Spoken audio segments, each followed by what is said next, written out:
Programme में आने में थोड़ा सा देर हो गई मेरे को, और अगर मैं यहाँ नहीं आ पाता तो शायद अपने आप को ज़िंदगी भर माफ़ नहीं कर पाता। आगरा की सरजमी पर आके आपने ये जो रोशनाई जगाई है, ये वाकई में हम तो उस अल्लाह ताला से दुआ करेंगे।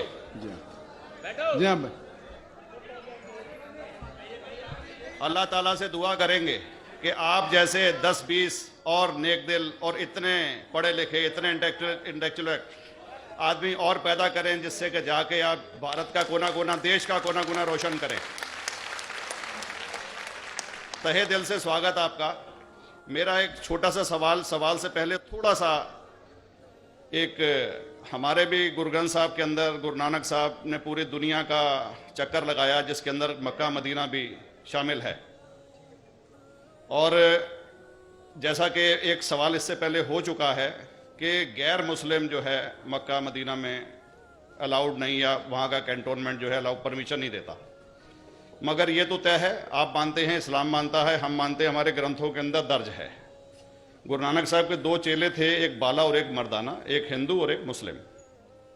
मर्दाना की बहुत ख्वाहिश थी कि मुसलमान जब तक पूरा मुसलमान नहीं कहलाने का हकदार, जब तक कि वो काबा का दर्शन ना कराए, तो गुरु नानक साहब उसको लेके और काबा गए। हमारे ग्रंथ के अंदर जो दर्ज है कि जब वो वहाँ पहुँचे, उन दिनों बहुत लंबा ये किस्सा है, 1 साल लगता था, और वो रूट सारा उसका वर्णन है। और वहाँ जब मक्का जो मस्जिद के बाहर साथ ही एक दीवार थी, जहाँ पर के भारत के जो मुसलमान दर्शन करने जाते थे काबा के, वो उनको वहाँ ठहराया जाता था।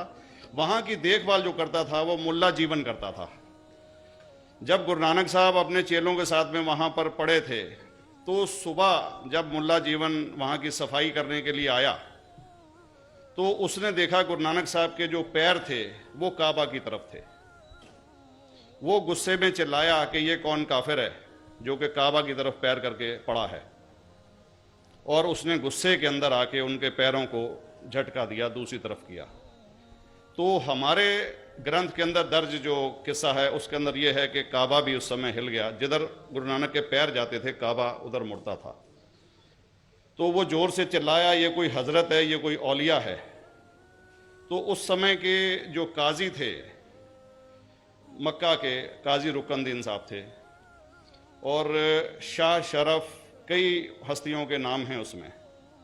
तो मैं ये जानना चाहता हूँ कि ये वर्जन को आप मतलब एग्री करते हैं, और करते हैं तो इसका हमारे मुस्लिम ग्रंथों के अंदर किस तरीके से उल्लेख है, ये कृपया बताएं। भाई साहब ने एक सवाल पूछा अपने गुरु ग्रंथ साहिब के मुतालिक, और अल्हम्दुलिल्लाह मैं भी गुरु ग्रंथ साहिब पढ़ चुका हूँ।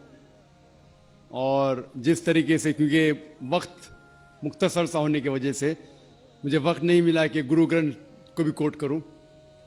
आपका सवाल का जवाब देने के पहले मैं आपसे ज़्यादा चाहूँगा कि इवन गुरु ग्रंथ की किताब पढ़ेंगे आप, ग्रंथ जिसे अधिग्रंथ कहते हैं, और कोई सिख से पूछेंगे कि खुदा का तसव्वुर क्या है, सबसे बेहतरीन जवाब कोई सिख दे सकेगा, वो आपको कोट करेंगे जापू जी, जो गुरु ग्रंथ साहिब अधिग्रंथ के सबसे पहले चैप्टर है, सबसे पहला श्लोक, जिसके कहते हैं जापू जी, जिसके मानी है कि God is true, he is only one, he is not begotten and is free from fear and want. क्योंकि मैंने अंग्रेजी में पढ़ा हूं, इसलिए मैं अंग्रेजी में उसे कह रहा हूं कि खुदा एक ही है, वो हक है, और वो ना किसी को जना है ना किसी को जनेगा, और वो इमॉर्टल है, ना कभी मर सकता है। और इसको सिखिज्म में जो खुदा को कहते हैं Omkara, in manifest form he is Omkara, and unmanifest form he is एक ओमकारा। और कई इसके एट्रीब्यूट से, मिसाल के तौर पे परवरदिगार, अकल, और उसे रहीम कहा गया है, Wahe Guru as one God कहा गया है, और it is strictly against idol worship and avatarvada. भाई साहब का सवाल था कि उनने ग्रंथ में पढ़ा कि गुरु नानक साहब मक्का के, और उनका पैर काबा की तरफ था, और कोई मौलवी ने पैर को हिलाए और काबा हिल गया।